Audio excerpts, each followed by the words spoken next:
Hello everybody, this is a very special episode of Here Comes the Spider-Cast. This is our very first ever video edition. So the reason we are doing a video edition this week is because we are covering, among other things, the first appearance of the Hobgoblin. This is Amazing Spider-Man 238. We're also going to be covering Marvel Team Up number 127 and Spectacular Spider-Man 76. I am your co-host, Michael, and as always, I'm joined by... Joshua Mervell. Yeah, I'm pretty excited for today. We're going to be looking at all these Spider-Man comics from March of 1983. So there's definitely a few good ones in this month. So I'm pretty excited. Yeah, that's right. I'm super pumped. And just so everyone knows, we've got two special guest hosts today. First, we've got our co-producer from the Comic Book Syndicate, G.I.Jolie. Say hello, G.I.Jolie. Hi. From home. And I should also let everyone know that we're all sporting quarantine haircuts. My haircut consists of having no detectable hairstyle.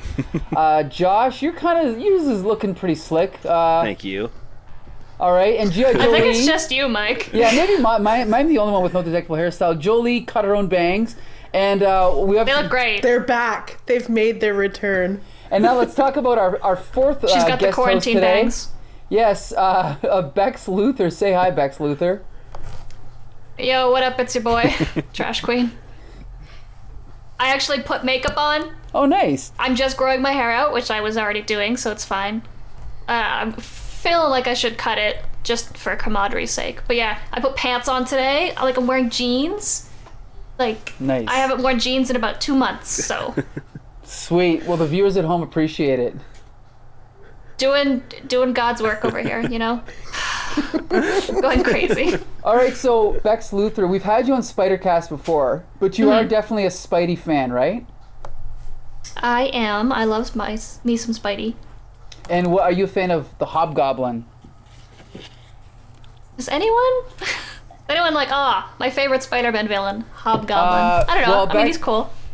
Becca, I have a handwritten list of every 80s Spider-Man comic with detailed notes about every Hobgoblin appearance. So does that answer your question? Sadly, Mike. Sadly, I think it does. It doesn't. You do that for everybody. That's true. Okay, so how about this? We're going to start off with Amazing Spider-Man 238. I'm going to quickly summarize the plot of this one, okay? And then we'll go from there.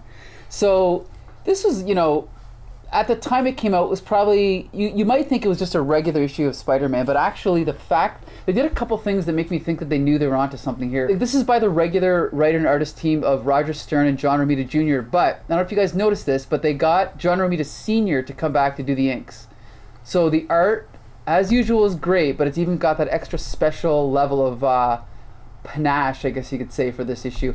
Obviously on the cover here we've got Hobgoblin ripping up Spider-Man's costume, and inside it says Shadows of Evil's Past, and I don't know, I think they knew they were onto something here, but we're just going to summarize this quickly. Basically, Peter Parker is hanging out with his Aunt May at the, I have to point this out, this is the what is this called here? Halfway home? Yeah, The halfway home, but this is Spider-Man or Peter Parker's childhood home. So I think this is Roger Stern sort of slowly bringing back all the old elements of Peter Parker's childhood, right? To kind of bring everything back to the old status quo. I feel like he's been doing that with Spider-Man as a whole too, because I believe it was him who even brought the webbed wings too, right? Back. Yeah. So I feel like a lot of this is really kind of going back to Spidey's roots, not just Peter. So.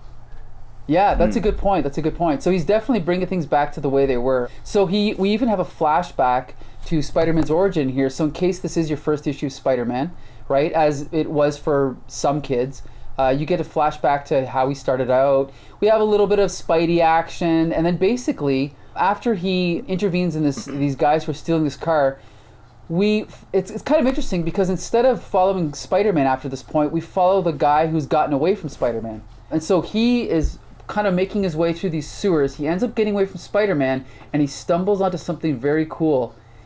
Of course, in perfect condition, even though it's been, uninhabited for whatever this is, 10 years, we find a secret former headquarters of the Green Goblin, right? So this is very cool. So look at this. We go to the next page and we have Mary Jane Watson back, who, Josh, when was the last time we saw Mary Jane? I don't think we have seen MJ. Right. I don't think we've seen Mary Jane since we started Here Comes the Spider Cast. No. Which in Spider-Man time has been 2 years, right? Or 2.5 years, yeah. So it's been a while. So again, putting all these pieces back into place. So then, we flash back. We find out that Norman Osborn is involved in this crime that's going on. And so we flash back to Norman Osborn. We flash back to Green Goblin. Then we find out that this criminal who's found this headquarters has told someone he knows, but we don't know who it is. This guy's own shadow. So this criminal brings this mysterious figure back to this headquarters that's in the sewers, shows him where it is, and he is promptly rewarded by having his van blown up.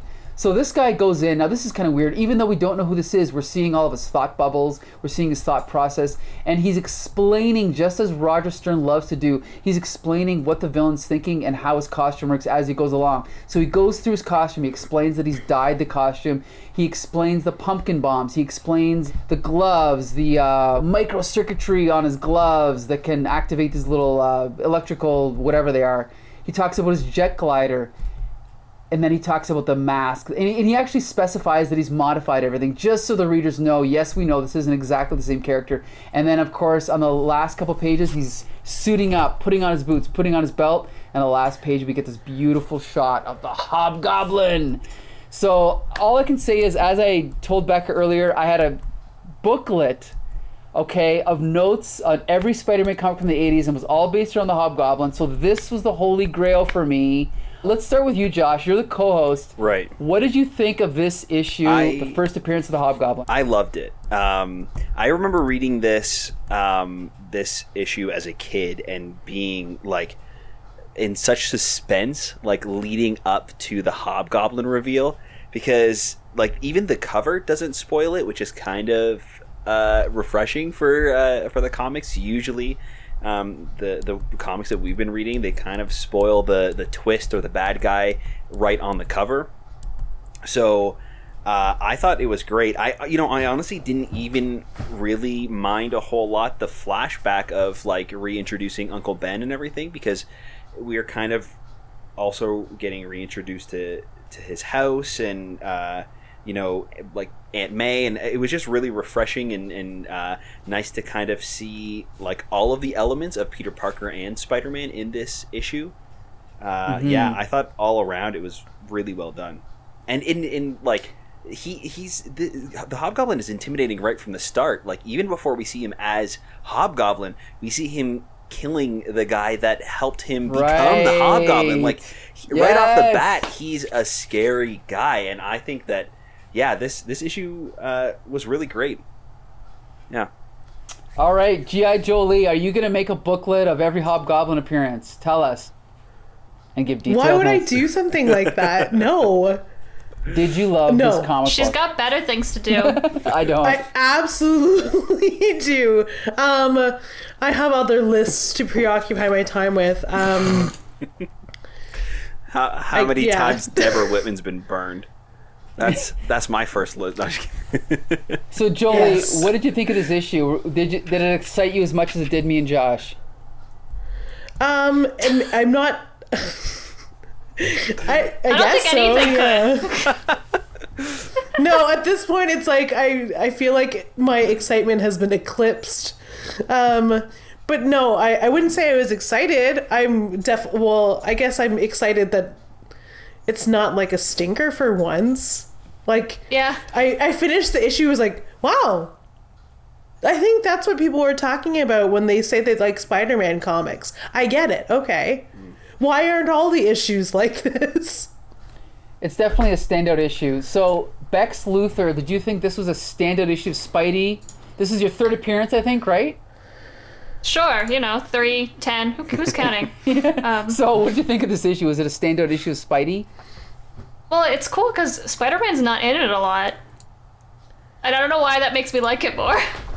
That's offensive, but okay. But, no, I just, I like Spider-Man. Everybody kind of likes Spider-Man. But I don't know how many times I can listen to him complain that he's got to go to class and, oh no, Aunt May has a new boyfriend or whatever, and then he saves the day. It's just refreshing to see those other perspectives, I think. The Thug's perspective, and he's just kind of a guy, a nobody, and then Hobgoblin comes out of nowhere. I enjoyed it. It's harder to see because, like, obviously the one that you said to me was like one that had been touched up and everything, right?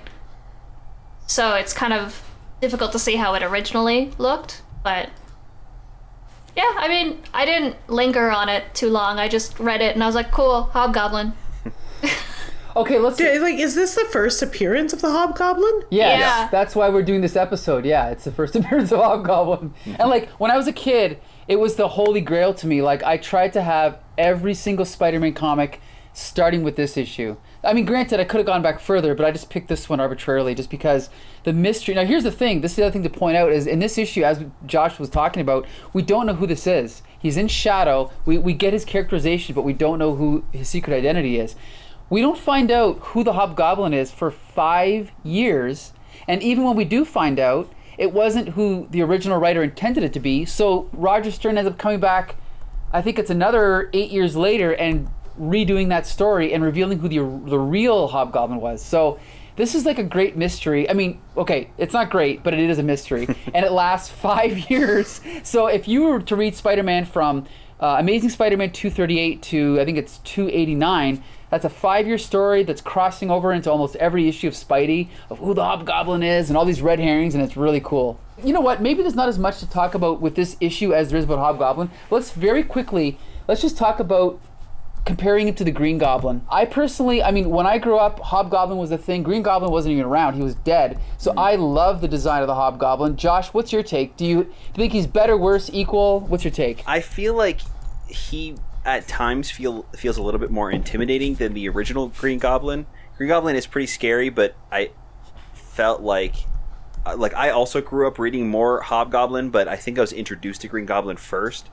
But yeah, Hobgoblin can be kind of a little bit maybe more intimidating and a little bit more serious, where like Green Goblin almost has like a Joker vibe at times, where he's like delirious and like laughing and kind of has that like goofiness about him, where Hobgoblin again has that like darker tone. So yeah, I like Hobgoblin. I do really do like his design. Absolutely. So I think this last page, this shot of Hobgoblin is so good. Mm-hmm. I mean, we know John Romita Jr. is great with figures. We know John Romita Sr. I mean, his art is probably the most beautiful in all of Marvel. I guess, let's put it this way, Bex Luthor, if you were reading this and this was the setup, would you be intrigued enough by his character to want to find out what was going to happen next and who his identity was going to be?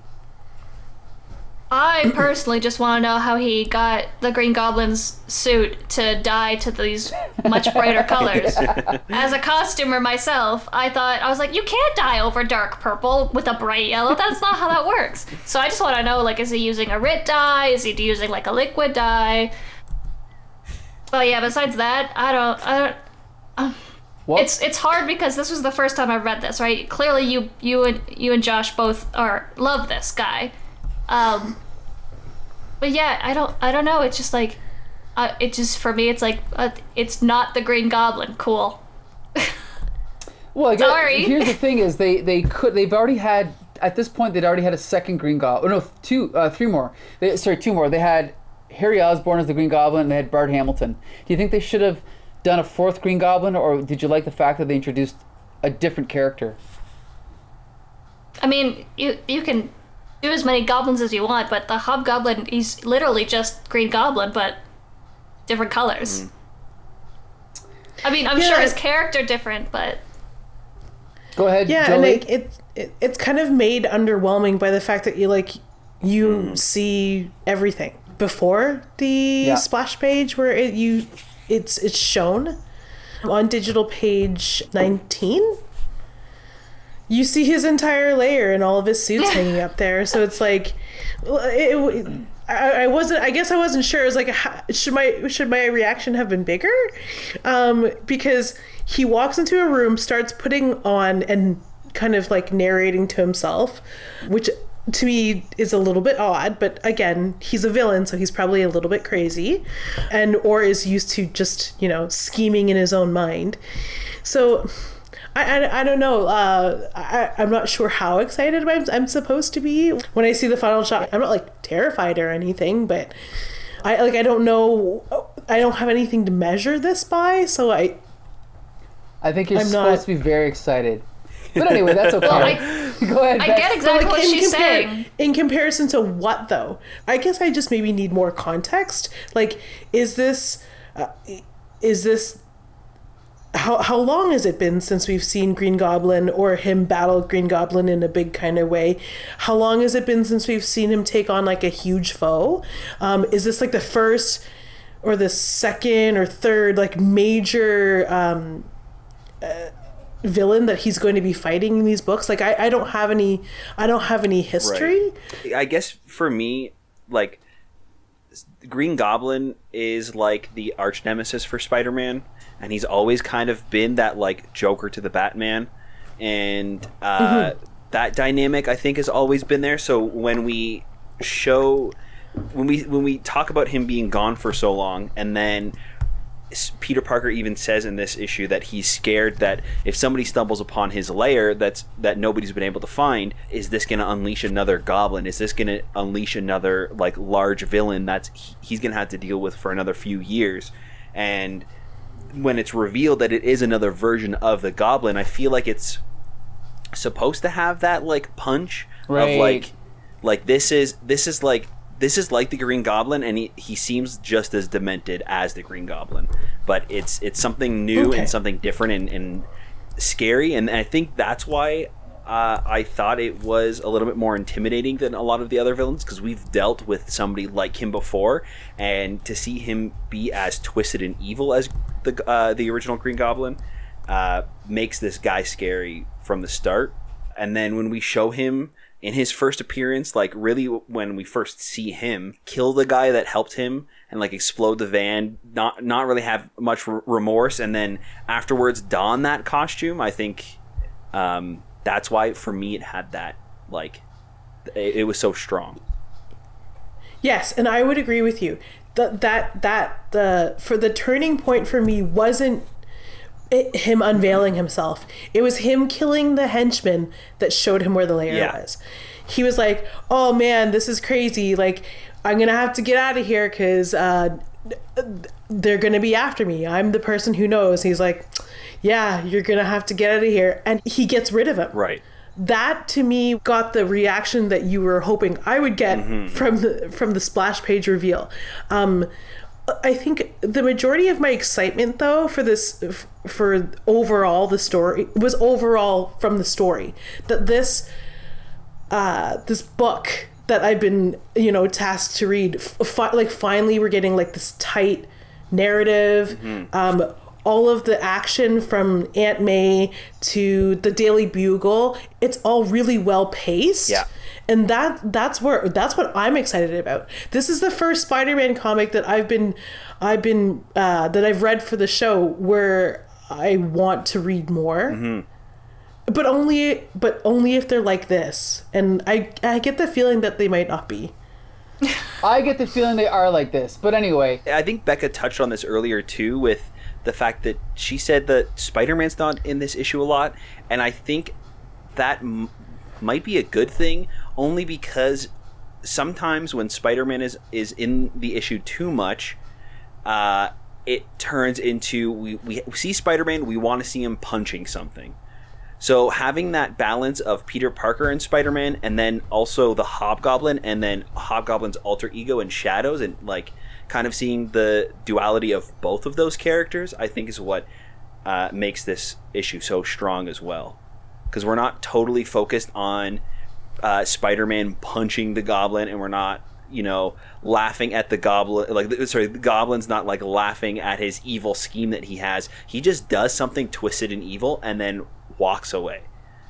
Spider-Man is trying to figure out who it is, and Peter Parker as well. Like, Peter Parker is more doing the detective work, I feel like, in this issue, and Spider-Man is kind of like taking a backseat. So having that balance, I think is really great. we still have 2 more issues to talk about, so let's just say quickly, do we recommend this? Obviously, I recommend this comic. I mean, if I were to start reading Spider-Man, I'd probably start in this era around 205, like Josh and I did.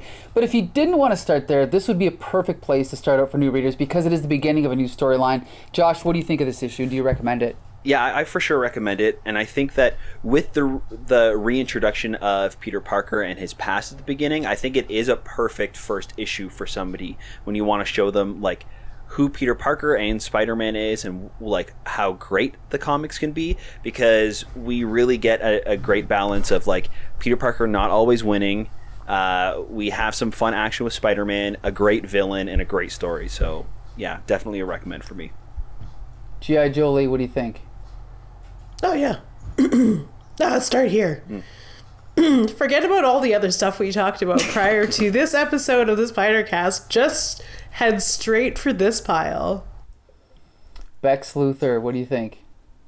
Well, yeah, I definitely agree. Because, like, even the first couple pages are, like, the quickest Spider-Man history recap. Be like, oh, I grew up in this house and I'm Spider-Man. Uncle Ben's dead. Like, Aunt May's doing this. Like, it's I work for the Daily Bugle. It, like, if you've never heard of Spider-Man before somehow, and you picked up this issue, you'd get a feel for who he is right away.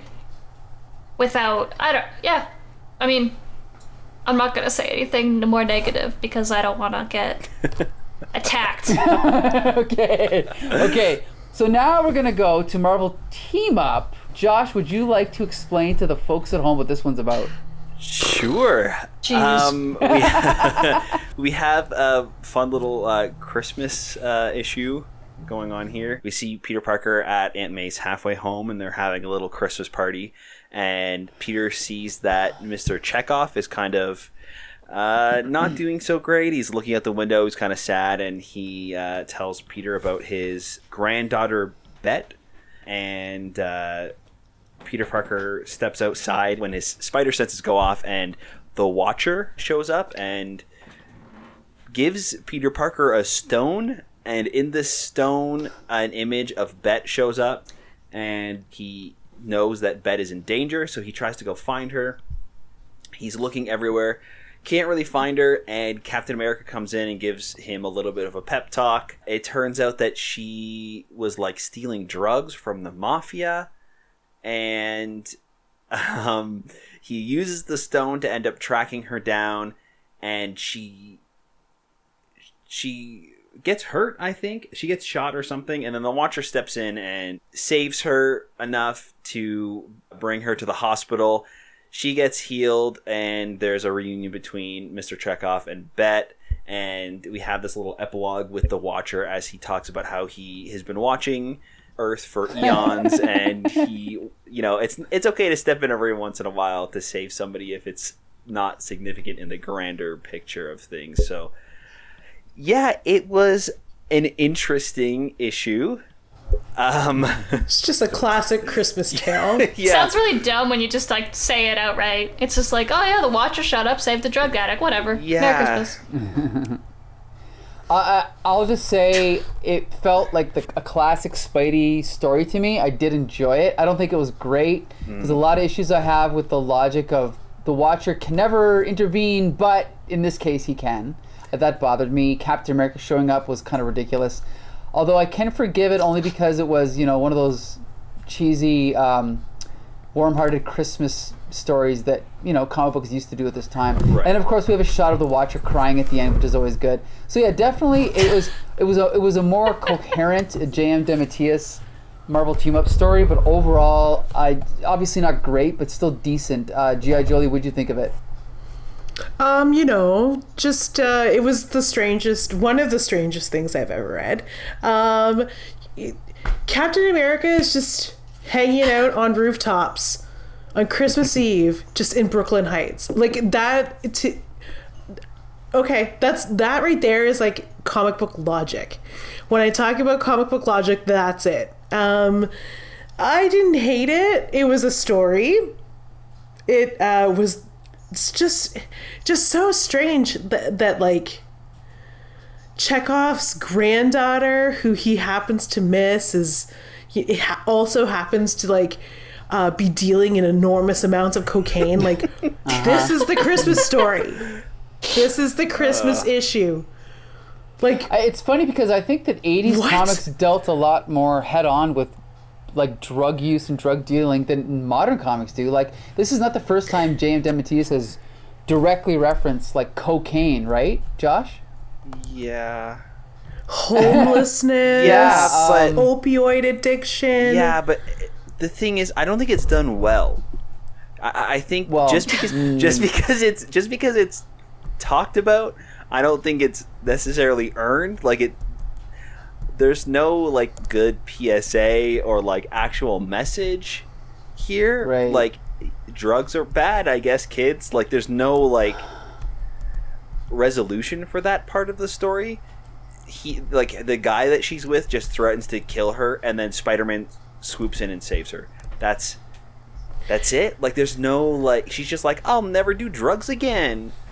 Right. I don't know. There's no extra layers to it. There's no really anything unexpected. It's just really it's really strange how they jump from like her grandfather missing her to she's a drug dealer. Yeah, I want to see her story. Like, her parents died in this accident, and she's like, well, guess I'm an addict now. Like, what happened? But there's got to be something that happened. Like, she's living on the street. She's going through a rough time. Her grandfather's not there for her. Like I don't feel bad for you, dude. You should be helping her. Like, clearly something happened. Her parents died, and you're not there for her. Like, I don't...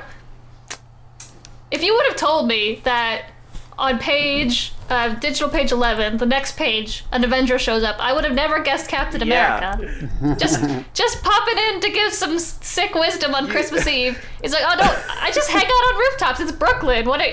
Brooklyn, Captain America, you know. It feels like it was those random. It felt like that PSA that we see in Spider-Man Homecoming, where Captain America literally like has the chair exactly and flips it, you know, it like sits down backwards on the chair, and like it was so weird and out of place. He's even doing the same pose. Yeah.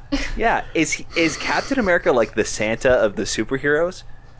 Like he must be. He's just waiting for people to swing by so we can give them advice, I guess. Yeah. He's just really good at speeches. He just needs to give speeches everywhere he goes. And on that specific rooftop. Yeah, like just waiting for people to come by on a snowy Christmas Eve. You know, well, I think what ticked me off the most about this issue, though, was why her? Why does the Watcher, like, oh, pretty little white girl's in danger, Ridiculous. better help her. Yeah, ridiculous. You're right. That's what I mean. Like, Uatu's just doing nothing but just watching this one girl. He's like, she's hot, let's save her. Like, stupid. It's stupid. Unfortunately, it's stupid. I can say I don't hate this issue. It has a classic vibe to it, but it's clearly not great. So I mean, I could recommend reading it, but don't expect much from it. Josh, what do you think? Yeah, I think it's okay. I feel like it's one of the better Christmas stories I've read. Maybe like Marvel, like comic Christmas stories, maybe. I don't know. I don't know if I would recommend it necessarily, but I also wouldn't stop anybody from reading it. Kind of borderline. Okay, yeah. G.I. Jolie, what do you think? I definitely, if I saw this in someone's hands, I'd be like, so I paid you on. You on the part where all the old people are kissing up on each other, or the part where he's in the bar looking for, yeah. No, I wouldn't immediately bat this away from anyone who is considering reading it, because I know that then their confusion, they get to join an exclusive club where we can talk about classic Christmas tales of heroin and heroism. Yeah. Like, also, I don't understand, like, I don't get why I don't get the Watcher. I don't know. Anyway. The Watcher's character is he's not allowed to interfere with anything, but every single time you see him, he is interfering with something. Yeah. That's his character. So his name is the Watcher. They're supposed to just watch, but they don't ever. Is this Uatu or is this just a Watcher? Oh, this is definitely Uatu.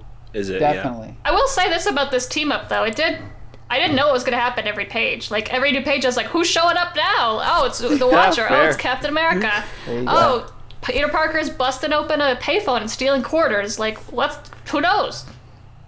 Kept me on my seat. See, there you go. There's always something good in an issue of Spidey, right?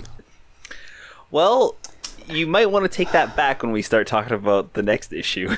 Yikes. Okay, who wants to summarize Peter Parker number 76? Black Cat gets hurt, and Peter loves her. No, But also you described has to go to last school. issue, I think, actually. Do you want to describe this issue? No. In this issue, she gets shot and has to go get surgery. But in the middle of it, Peter has to take an exam. And then after the exam, he goes back and she's fine. But he might have gotten an A on it, so you know, school's important, right? You pay a lot for that, even though your girlfriend's just dying, and it's your fault. Here's the thing. This story ended last month. They've dragged it out another month, and they're going to keep dragging it out. I love Bill Mantlo, but this is not great. How many times are we going to kill Black Cat before... Yeah, I know. Like- You're right. Oh my god. She has 9 lives. Yeah, well, at least she's 9. used 18 of them at least. Okay, so Yeah. original page 4, I hate this so much. This panel at the bottom of Black Cat just like having Doc Ock's arms just like laid over top of her and her screaming help that she can't move. She's Black Cat. Straight out of hentai. What, That is hentai what for is sure. this? It's so bad. Like, this is so out of character for her. Why is she struggling so much with this? Like, her and Spider-Man just took down Owl and Doc Ock in last issue, and then these tiny little like robot arms are gonna take her down and like hold her long enough for these goons to just shoot her down. I know. And then after they shoot her down, she's just gonna like miraculously be okay by the end of it too. Like there was no like, it was just like, yeah, I brought her to the hospital. What else can I do? Like,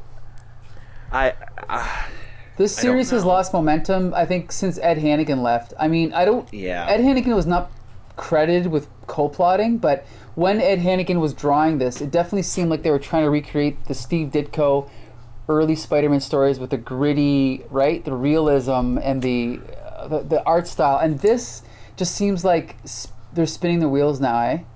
Yeah. I don't know. G.I.Jolie, what did you think of this issue? I think it was ripe with all kinds of inaccuracies about the medical field, about like external and internal bleeding. She should be dead. She should have absolutely been dead. Also, the amount of time it takes to web sling from where they were at the planetarium, whatever, at the Erie, and then that he would have to cross the river. The Brooklyn River? He gets there. He gets to the city center where the hospital should always be. And then they're like, how long has she been like this? And he's like, 5-10 minutes. No. She was shot up. She should be dead. Like, she was sprayed with bullets. It was graphic. She should be dead. Oh yeah. And then there's did you know what the only real thing about this was? Well, no, not even the exam was real. Because you wouldn't just explode into the room and be like, hey, professor, I'm here. You're late. You're sneaking your ass into the back. And then the whole time he was in that exam, all he could think about was Black Cat. Okay, cool. Yeah. Take a bye on the exam. Come back to it. Yeah, understandably, this is one of those instances where you can tell your professor that you have a family emergency. Like, right. Or on the flip side, I can understand why his mind is very preoccupied. I wouldn't be able to think about physics either if I were him, sitting in that exam. But like, to go from there, he just seems to be rushing about.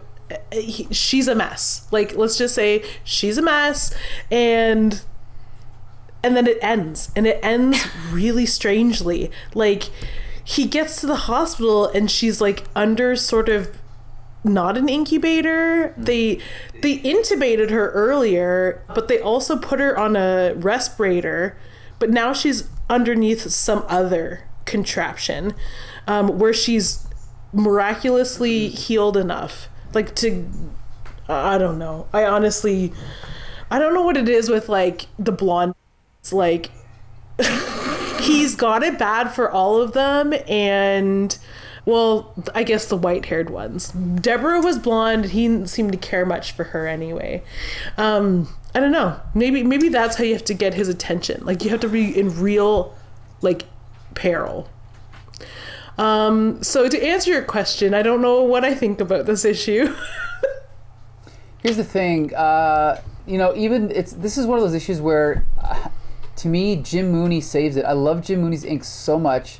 It makes it feel like a classic issue of Spider-Man, even though, as I'm watching it, I realize that everything that's happening is badly done. You know what I mean? Like, the writing is not good, the art's not great, what's happening is illogical, there's some decent ideas in here, but it just seems all thrown together. And the fact that I know that they've been dragging out the story and it's still not done, it makes me a really frustrating issue to read, but again, I don't hate it. I just don't think it's great. I don't know. Any final thoughts, Josh? I'm just tired of these like half-baked fake outs for these deaths too. Like right.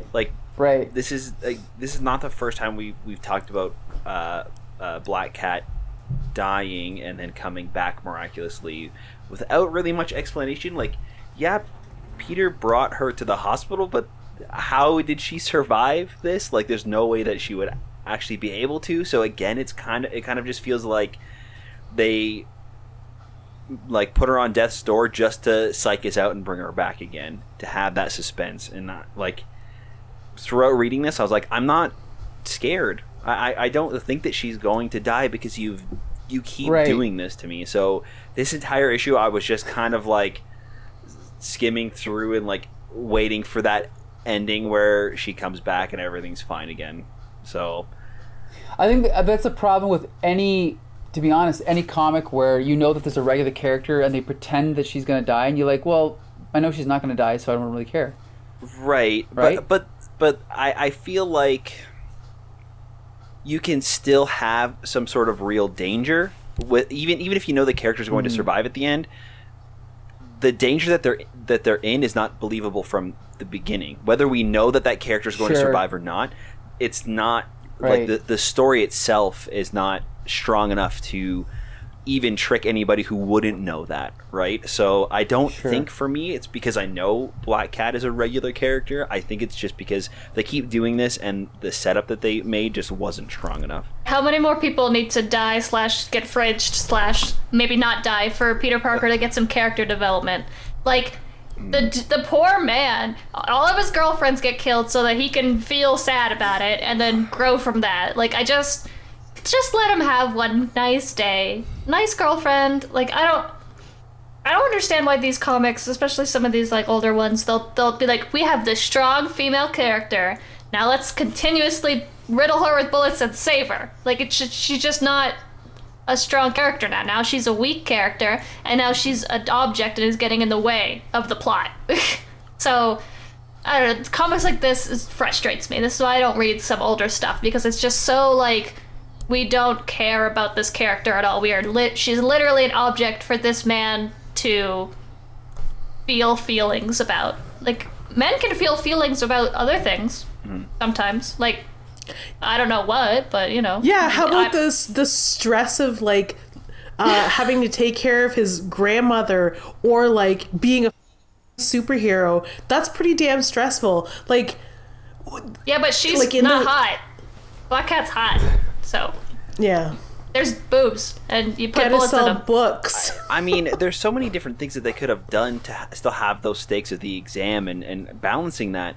Like, Black Cat could realize that the job isn't over and they've got to do something else, and he's like, well, I have to get this done as soon as I can so I can make my exam. And like, you could still have that balance of like the personal life and the superhero life without making a woman the object of that peril. Like, she's just a plot device at this point instead of a character, right? So it's this issue for me didn't work at all. I don't think I would recommend this one. No, I don't recommend it either. Unfortunately, it's definitely not a great issue. G.I. Jolie, do you recommend this issue? No, not like read literally anything else, including like the cereal box, the shampoo bottle. Read those. You'll be more entertained. You'll be more satisfied. Oh God, this is painful. I love the emotional whiplash. Like, your girlfriend's in surgery, but it's physics 102. What are you gonna do, right? You gotta go to school. You gotta sit down and take that exam. You can't just be like, hey, prof, my girlfriend's in surgery because she got shot. Like, you don't have to tell him you're Spider-Man. It's at least the worst kind of comic book ridiculous. Like, where nothing makes sense, and it's at the, like, it's not for the benefit of the comic, it's at the opposite of that for everybody involved, and nothing happens, and at the end, we're exactly where we are at the beginning, and there's no point, so. But hopefully he got an A, so. Yeah. If only. So that wraps up this episode of Here Comes the Spider-Cast. But did we scare you away, Bex Luthor? Are you going to be back? I mean, what else am I gotta do? Like, talk about making us feel wanted. The first issue was good, and then the second issue I was like, okay, this is ridiculous, and then the third issue was just bad. So, I mean, I could be playing Animal Crossing, but I'm not. I'm here, so should appreciate that. Well, we'd like to thank you again for joining us. We'd like to thank G.I. Jolie for joining us. Josh, you can take it from here. All right. We want to know what you guys think about the episodes and the issues that we're reading. So we want to hear your comments and reviews. So catch us over on Spotify or Apple Podcast, YouTube, pretty much anywhere that you can find podcasts, you can find us. And on Twitter, we are at Comic Syndicate or at... HCT Spidercast. Spidercast. Right? Yeah. Okay, HCT Spidercast. Right. Okay, yeah, there we go. We do a new episode every week. We cover 1 month's worth of Spider-Man comics. Next week is going to be another special episode where we cover the guest appearances. But then after that, we'll be back to the weekly grind. So please join us every week. And until next Monday, this has been Here Comes the Spider-Cast. All right, see you then.